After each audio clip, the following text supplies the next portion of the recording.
Welcome to Advocate Today. I'm Aaron Dean. We are now hearing from the Georgia teacher fired for reading a book on gender identity to her fifth grade class. The Cobb County School Board claims that she violated at least 6 policies, including 2 Georgia state laws that restrict gender and identity discussion. Catherine Rindler says that the book was sold at the school's book fair. Well, I purchased this book at our school's Scholastic Book Fair, and my students were able to vote on a selection of books. So they actually chose this book, and that's why I read it aloud to them. But this book is an affirming book that truly is celebrating, the importance of honoring who you are and also, the unique assets and identities of others. She can still appeal her firing to the State Board of Ed and eventually in court. Well, believe it or not, corporal punishment in school is either allowed or not expressly prohibited in 23 states, and researchers say it is likely underreported. The new updated policy statement from the Council on School Health says that corporal punishment should be abolished entirely in all states. The American Academy of Pediatrics says nearly 70,000 students are struck at least once by school personnel, even though 96% of schools say that they no longer strike students. Black and disabled students are more likely to be targeted, with black girls 3 times as likely as white girls to be struck. Black boys are twice as likely. The AAP recommends positive reinforcement, setting limits, redirecting, and setting future expectations. Liberal suburban communities often tout their progressive policies, but housing experts say that these areas often have the strict housing policies that become barriers to potential home buyers. Some of those policies target race and class. I recently spoke with one researcher and author about how some communities are removing those walls and opening doors. You wrote a piece in The Atlantic called Liberal Suburbs Have Their Own Border Wall. It focuses in on the town of Scarsdale, New York. What's going on there that led you to say, hey, you know what? I need to write about this?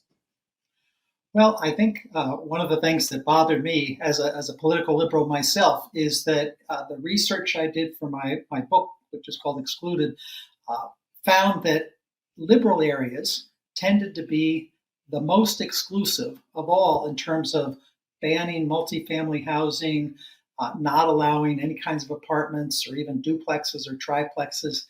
And so I wanted to try to illustrate that problem. And so as part of a larger project I'm doing with a group called the Century Foundation, we're documenting the discrepancies in zoning policies between nearby communities in New York State. And for this particular example, we chose Scarsdale, which is one of the wealthiest suburbs of New York City, and indeed one of the wealthiest suburbs in the whole country, and nearby Portchester, which is a community that is much less wealthy, only 7 or 8 miles away from Scarsdale, but is open to families of all different backgrounds. There's a lot of racial diversity there, economic diversity. And so we thought it was important to illustrate that even liberal communities like Scarsdale, gave 75% of their votes to Joe Biden, tend to have these exclusionary laws that are causing some harm. And how do those regulations and those policies in Scarsdale impact the economic and racial demographics of the community? Right. Well, so in theory, Scarsdale is open to anyone. It says it's not going to discriminate based on race or based on income. But the catch is, if you cannot afford a detached single-family home, you're almost virtually excluded from that community. And then sometimes they'll double down and say, well, in fact, that single-family home has to be on a minimum lot size of, let's say, a quarter acre or even more sometimes. And so what that effectively does is keep people out who are of modest means and disproportionately keeps out people of color. So Portchester, which is right nearby, is heavily Hispanic and Black.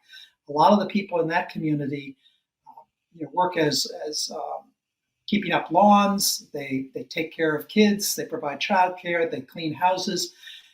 Scarsdale essentially doesn't allow them to live in that community, even though they're welcome to come in, help out with the kids, help keep the lawns looking nice. And that sort of exclusion, I think, violates some basic principles that liberals are supposed to espouse.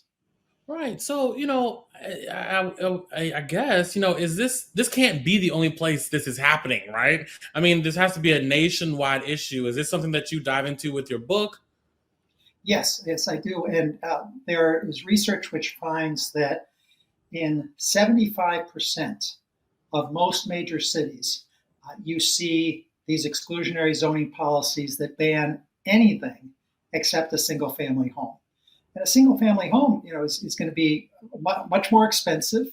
You can't, what's nice about multifamily housing is it oftentimes is smaller, more affordable, but also if the land is expensive, as it is in a place like Scarsdale, then you can take a plot of land and then divide the cost of that land between several units, so it's much more affordable.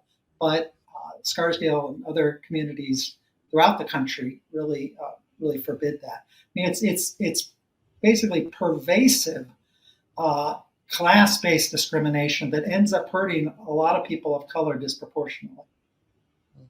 And what other examples of this kind of phenomenon of liberal suburbs using zoning and regulations to socially engineer economic and racial segregation? What other examples are there? Yeah, well, there are a number in Massachusetts, Lexington, Massachusetts, and others will essentially forbid multifamily housing. But then sometimes communities will say, well, even if you can have some multifamily housing, we're going to make sure it's expensive by requiring that there be, some expensive siding, so brick siding. No, we don't want any of that vinyl siding. That's what they say. And so that is a way of excluding those of lesser means. And it happens on the West Coast as well, in California and Palo Alto and other communities. The public schools are open to everyone, so long as you can afford a house that costs more than $1 million. So that's the catch. Yeah, and these days, not too many people can afford a house that expensive. And you talked about schools and education earlier. Can you dive a little bit more into this about how this type of system impacts education? Yes. Well, housing policy is school policy because the zoning rules that decide, in essence, who gets to live where in America also impact where kids get to go to school. So 71% of students attend neighborhood public schools. So they're attending the school that's closest to them, public schools. And so when you have these exclusionary zoning laws, you're basically shutting not only adults out, but also the kids who might like to go to those schools. And the reason this matters so much is there is research to suggest that low-income students can do amazing things if given the right environment. But when you essentially pack all the low-income students into concentrated poverty, that tends not to provide the best educational environments for students. Good morning, America's Gio Benitez is on the cover of the September-October issue of The Advocate. He is one of the more visible queer journalists today. Benitez talks about the importance of knowing our shared history.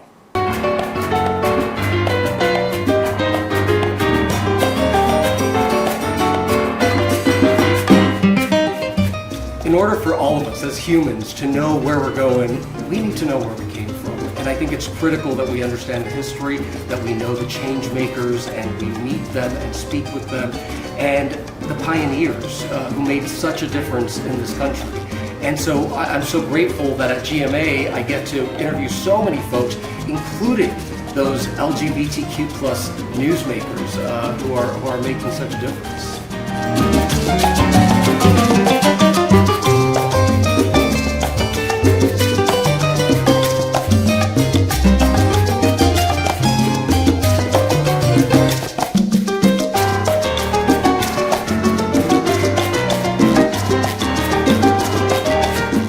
And thanks so much for watching Advocate Today. Download the app in the Apple or Google Play Store to stream us live, and you can even subscribe to our YouTube channel.